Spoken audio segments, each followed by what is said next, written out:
Breaking news speaker నోటీసులకు MLA Kadiyam Srihari వివరణ ఇచ్చారు. ఫిర్యాదుదారు BRS MLA KP Viveka counter petition కి కడియం రిప్లై ఇచ్చారు. అయితే లిఖిత పూర్వకంగా వివరణ ఇచ్చారు కడియం శ్రీహరి. నేను బీఆర్ఎస్ ప్రభుత్వం సభ్యత్వం రద్దు చేసుకోలేదు, కాంగ్రెస్ పార్టీ సభ్యత్వం తీసుకోలేదంటూ కూడా పేర్కొన్నారు. ఇక కాంగ్రెస్ పార్టీలో చేరుతానని ఎక్కడా చెప్పలేదంటూ కూడా కడియం శ్రీహరి అయితే రిప్లై ఇవ్వడం జరిగింది. సో గత కొన్ని రోజులుగా కూడా పార్టీ ఫిరాయించిన ఎమ్మెల్యేలపై విచారణ జరుగుతూ వస్తుంది. అయితే ఇప్పటి వరకు అటు కడియం శ్రీహరి అయితే ఇప్పటివరకు ఎలాంటి వివరణ ఇవ్వలేదు. అయితే ఇప్పుడు రిప్లై ఇచ్చారు. తను అటు బీఆర్ఎస్ సభ్యత్వం మానుకోలేదు, అలాగే కాంగ్రెస్ సభ్యత్వం తీసుకోలేదంటూ కూడా క్లియర్ కట్ గా లిఖిత పూర్వకంగా అయితే వివరణ ఇచ్చారు. మరి దీనిపై ఎవరెలా స్పందిస్తారనేది కూడా చూడాలి. ఇప్పటికే స్పీకర్ అయితే 5 ఎమ్మెల్యేలపై కూడా వివరణ ఇచ్చారు. మరి వీరిపై ఎలాంటి నిర్ణయం తీసుకుంటారనేది కూడా చూడాలి.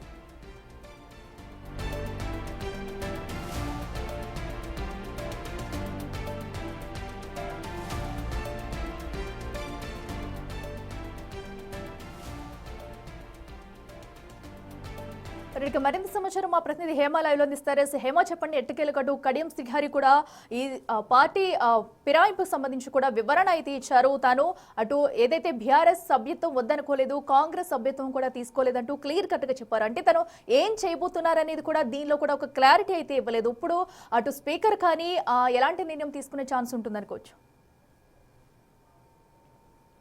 మొత్తానికి పార్టీ ఫిరాయింపుల కేసు చాలా వేగవంతంగా ముందుకు వెళ్తుందని చెప్పుకోవచ్చు. చాలా రోజుల పాటు ఇదే కేసు పైన అటు హైకోర్టులో, సుప్రీంకోర్టులో, నేరుగా స్పీకర్ ఛాంబర్లో ఇటు ఫిరాయింపులదారులు ఎవరైతే పిటిషనర్లు ఉన్నారో బీఆర్ఎస్ ఎమ్మెల్యేలు, ఫిరాయింపులు ఆరోపణలు ఎదుర్కొంటున్నటువంటి ఎమ్మెల్యేలు కూడా పెద్ద ఎత్తున విచారణకు హాజరయ్యారు. అయితే చివరిగా దీనిపైన సుప్రీంకోర్టు ఆగ్రహం వ్యక్తం చేయడం, ఈ నెల 18వ తారీఖు లోపల కూడా నివేదిక ఇవ్వాలంటూ చెప్పడంతో స్పీకర్ ఛాంబర్ దీనిపైన స్పీడ్ పెంచింది. సో ఈ నేపథ్యంలో ఆల్రెడీ కాసేపటి క్రితమే అఖిల 5 మంది ఎమ్మెల్యేలకు క్లీన్ చీట్ కూడా ఇచ్చింది. వాళ్ళంతా కూడా బీఆర్ఎస్ ఎమ్మెల్యేలుగా గుర్తిస్తున్నామంటూ చెప్పింది. అయితే ప్రస్తుతం మొత్తం కూడా 10 మంది పార్టీ ఫిరాయింపులు ఆరోపణలు ఎదుర్కొంటున్నారు. అందులో ఇప్పటి వరకు కూడా స్పీకర్ ఛాంబర్ మొత్తం 8 మంది ఎమ్మెల్యేలను విచారించింది. ఎమ్మెల్యేలతో పాటు వాళ్ళ అడ్వకేట్లను కలిపి మొత్తం ఫిరాయింపుల పిటిషన్దారులు అండ్ ఆరోపణలు ఎదుర్కొంటున్నటువంటి ఎమ్మెల్యేలను క్రాస్ ఎగ్జామినేషన్ చేసింది. అందులో 5 మందికి ప్రస్తుతం ఆల్రెడీ క్లీన్ చిట్ ఇచ్చారు. మరో 3కి సంబంధించినటువంటి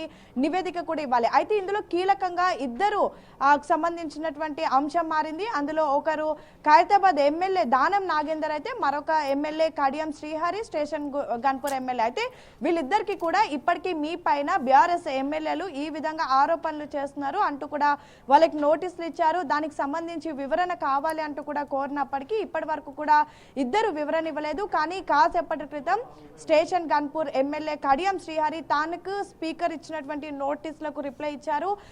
ఏదైతే కడియం శ్రీహరి పైన అటు పిటిషన్ వేసింది BRS MLA Vivekananda Goud. So Vivekananda Goud mention చేసింది ఏంటంటే ప్రస్తుతం కడియం శ్రీహరి బీఆర్ఎస్ గుర్తుతో గెలిచారు. కాంగ్రెస్ పార్టీలో ప్రస్తుతం రాష్ట్రంలో కాంగ్రెస్ అధికారంలోకి వచ్చాక పార్టీ మారారు. సో ఈయనకు సంబంధించినటువంటి సభ్యత్వాన్ని రద్దు చేయండి అంటూ కూడా పిటిషన్ దాఖలు చేశారు. సో ఆ పిటిషన్ కి వివరణ కోరుతూ, అంటే మీ పైన ఈ విధంగా ఎమ్మెల్యే వివేకానంద గౌడ్ ఈ విధంగా ఆరోపణలు చేశారు. సో దీనికి మీరు ఎలాంటి వివరణ ఇవ్వబోతున్నారు అంటూ కూడా స్పీకర్ ఛాంబర్ నుంచి నేరుగా కడియం శ్రీహరికి నోటీసులు వెళ్ళాయి. సో ఆ నోటీసులకు వివరణ ఇవ్వడానికి కాస్త సమయం కావాలని కోరారు. సో మొత్తానికి నోటీసులకు వివరణ కాసేపటి క్రితం ఇచ్చినటువంటి పరిస్థితి. అయితే ప్రస్తుతం ఆ నోటీసుల కాపీ కూడా మనం బిగ్ టీవీ స్క్రీన్ మీద ఎక్స్క్లూజివ్ గా చూస్తున్నాము. టు వివేకానంద గౌడ్ అంటూ కూడా మొత్తం స్టేషన్ గన్పూర్ ఎమ్మెల్యే కడియం శ్రీహరికి సంబంధించినటువంటి వివరాలు మెన్షన్ చేస్తూనే ఇందులో కీలక పాయింట్స్ కూడా మెన్షన్ చేశారు. I'm the respondent herein and well acquainted with the facts of the case. I state that I deny each and every allegations is made in the petition filed seeking in the disqualification unless I specially admitted any harassment made therein. Nothing shall be deemed to have been admitted అంటూ కూడా ఒక point mention చేశారు. నేను ప్రస్తుతం ఏదైతే ఆరోపణలు ఎదుర్కొంటున్నానో అవన్నీ కూడా వాస్తవాలు కాదు. నేను పార్టీ మారానంటూ పదే నన్ను హెరాస్ చేస్తున్నారు. కానీ నేను పార్టీ మారిందంటూ కూడా నా పైన ఏదైతే డిస్క్వాలిఫికేషన్ పిటిషన్ వేశారో అది వాస్తవం కాదు అంటూ కూడా పాయింట్ 1లో పేర్కొన్నారు. ఇక పాయింట్ 2లో I state that the above disqualification petition is filled to declare that I have voluntarily given up my primary membership of Bharatiya Rashtra Samiti and joined Indian National Congress. I state that this allegation is blunted lie, as I have never given up my primary membership of BRS party and never take my membership with the Indian National Congress అంటూ కూడా mention చేయడం జరిగింది. నార్ expressed any intention to join the national Congress party, state the instant petition grounded in the terms of paragraph అంటూ కూడా second point mention చేశారు. ఏదైతే నేను ఇంకా బీఆర్ఎస్ పార్టీ భారత రాష్ట్ర సమితికి సంబంధించినటువంటి సభ్యత్వం రద్దు చేసుకోలేదు, same time Indian national Congress పార్టీలో జాయిన్ అవ్వడానికి సభ్యత్వం తీసుకోలేదు,